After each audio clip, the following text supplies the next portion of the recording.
Graça e paz a todos. Mais um vídeo do canal Quero Ver Jesus Voltar. Ajude o canal a crescer na propagação da Palavra de Deus. Para isso, curta, compartilhe e se inscreva. E que Deus nos abençoe. Já estudamos sobre a vida do profeta Elias, que enfrentou grande perseguição, quando denunciou a falsa adoração, que tomava conta do povo de Deus, e que era liderada pelo próprio rei Acabe, aliado à sua esposa, a falsa profetisa Jezabel. Hoje vamos estudar uma relação tipológica entre a história de Elias e os acontecimentos finais da história do mundo, os quais vão desencadear a última intervenção divina sobre a terra, que será a volta de Jesus, que vai por fim ao pecado e ao sofrimento de uma vez por todas. Pois bem, o profeta Malaquias abordou esse tema em seu livro. Ele disse que Deus enviaria o profeta Elias, antes do grande e terrível dia do Senhor. Malaquias 4, verso 5. Devemos entender essa profecia como uma afirmação simbólica, no sentido de que o profeta Elias, a ser enviado, não é o mesmo que enfrentou o rei Acabe e Jezabel. Mas é alguém, ou um grupo de pessoas, cuja história de fé e obediência a Deus se destaca. Esse mensageiro enfrenta a desobediência do mundo e a perversão da verdadeira adoração. A missão de Elias é converter os corações. Converter significa fazer mudar a direção e a atitude para com as coisas de Deus, produzindo frutos de arrependimento. Ele conclama todos a abandonar o caminho do pecado e trilhar o caminho da justiça. Malaquias também diz que o mensageiro a ser enviado tem a missão de preparar o caminho do Senhor. Malaquias 3:1.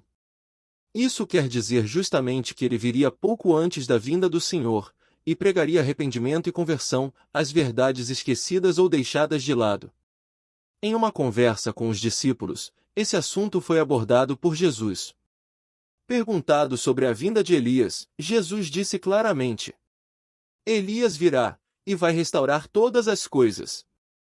Veja que Jesus colocou a vinda de Elias no futuro. Mas em seguida, Cristo arrematou. Elias já veio, e não o reconheceram. Então, os discípulos entenderam que ele estava falando de João Batista. Isso está em Mateus 17, de 10 a 13. Portanto, fica bem claro que João Batista cumpriu essa profecia em seu ministério, no tocante à primeira vinda de Jesus. A exemplo de Elias, ele pregou a verdade, e também teve um embate contra um rei e uma mulher adúltera. Sobre João Batista, o Evangelho de Mateus, capítulo 3, verso 3, diz que ele é o personagem anunciado pelo profeta Isaías, que viria para preparar o caminho e endireitar as veredas. Ora, meus irmãos, isso também casa perfeitamente com a profecia de Malaquias 3:1, que assim diz: Eis que envio o meu mensageiro, que preparará o caminho diante de mim. E Jesus confirmou o cumprimento dessa profecia, na pessoa de João Batista, em Mateus 11:10, quando disse: É este sobre quem está escrito. Outro detalhe é que Malaquias chama esse personagem de anjo. Essa palavra significa literalmente mensageiro, tanto no hebraico, quanto no grego. O próprio nome de Malaquias quer dizer mensageiro do Senhor, isso porque em seu livro são pregadas mensagens de arrependimento, e que denunciam vários erros praticados pelo povo, à época. Logo, o profeta prometido, para preparar o caminho do Senhor, é comparado a um anjo ou mensageiro, aquele que tem uma mensagem especial de arrependimento e contrição, e cuja missão é endireitar as veredas, uma expressão análoga à expressão converter os corações. Aliás, a mensagem de João Batista no deserto era: Arrependei-vos, pois está próximo o reino dos céus. Lucas afirmou que ele converteria muitos dos filhos de Israel ao Senhor, e que iria diante do Senhor, no espírito e poder de Elias. Lucas 1:16 e 17. Isso quer dizer que João atuou na história da mesma forma que Elias atuou. Ele pregou o arrependimento e a verdadeira adoração, que é a obediência aos preceitos do Senhor. Elias denunciou a idolatria, e João denunciou o adultério e a correção das ações do povo. Ele pregou a muitos, para que andassem em reto caminho. Ele também anunciava que, depois dele, viria outro, mais poderoso que ele, do qual não era digno de desatar as sandálias. Veja Lucas 3, versos 7 a 16. Mas vamos lembrar que Jesus colocou a vinda de Elias para o futuro, dizendo: Elias virá, e restaurará todas as coisas. Isso coaduna com as palavras de Malaquias, que anunciou a vinda do anjo, antes do grande dia do Senhor. Então entendemos que ainda haverá um mensageiro no tempo do fim, que vai pregar o evangelho eterno e imutável do nosso Deus, e que promoverá uma obra de restauração no mundo, um chamado a endireitar as veredas, e a conversão dos homens, convidados a se arrepender de seus maus caminhos. Esse Elias preparará o caminho da segunda vinda, a volta de Jesus. Quem será esse mensageiro? Acreditamos que esse anjo restaurador somos eu e você. Sim, pois Cristo atribuiu a nós a missão de pregar o evangelho a toda a criatura. E esse evangelho eterno será pregado com poder, com a descida do Espírito Santo. Então seremos testemunhas de Jesus até aos confins da terra. Irmãos, não podemos negligenciar a missão que Jesus nos confiou, que é fazer discípulos de todas as nações. Ele revelou no livro do Apocalipse, que anjos, ou seja, mensageiros, pregariam as últimas mensagens de advertência ao mundo. Esses mensageiros são destemidos, e proclamam as verdades que o mundo deixou de lado. O primeiro anjo traz o Evangelho eterno, e anuncia a hora do juízo.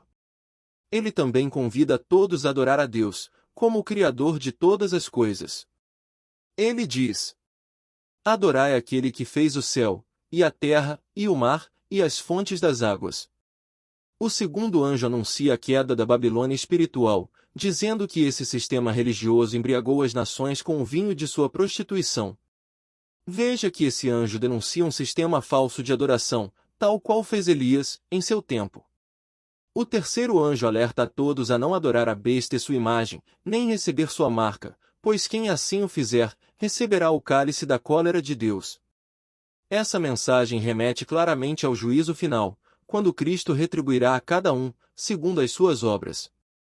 E, na conclusão das mensagens angélicas, é dito o seguinte: Aqui está a perseverança dos santos, os que guardam os mandamentos de Deus, e a fé em Jesus.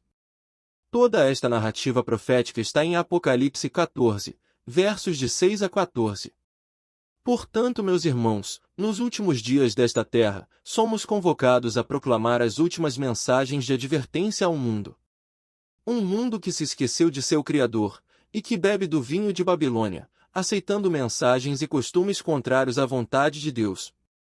Um mundo que caminha na contramão das verdades bíblicas, e que, em breve, aceitará a marca da besta na fronte e na mão. É interessante que, no sermão profético, em Mateus 24, Jesus afirmou que a pregação do Evangelho a todas as nações é o último sinal, que antecede sua volta. Portanto, a missão do Elias escatológico é anunciar o verdadeiro Evangelho, aquele que promove restauração, ou seja, que repara o que foi corrompido, quebrado, negligenciado. Ele anuncia que o juízo está próximo e que devemos nos corrigir, endireitar nossas veredas, e preparar o caminho do Senhor. Para isso, precisamos nos preparar, pelo estudo da palavra e pela oração, a fim de que possamos encarar com seriedade a missão que Deus nos confiou. Vamos orar. Grandioso Deus! A Ti seja toda a honra e toda a glória pelos séculos dos séculos. Queremos fazer parte do Teu povo, o Teu mensageiro, que prega as verdades de restauração a todas as nações. Por isso, nos prepara, derramando sobre nós o Teu Espírito de luz e poder. Nos abençoa hoje e sempre, em nome de Jesus. Amém. Não esqueça de deixar o like e se inscrever no canal. E que o Senhor te abençoe e te guarde. Amém.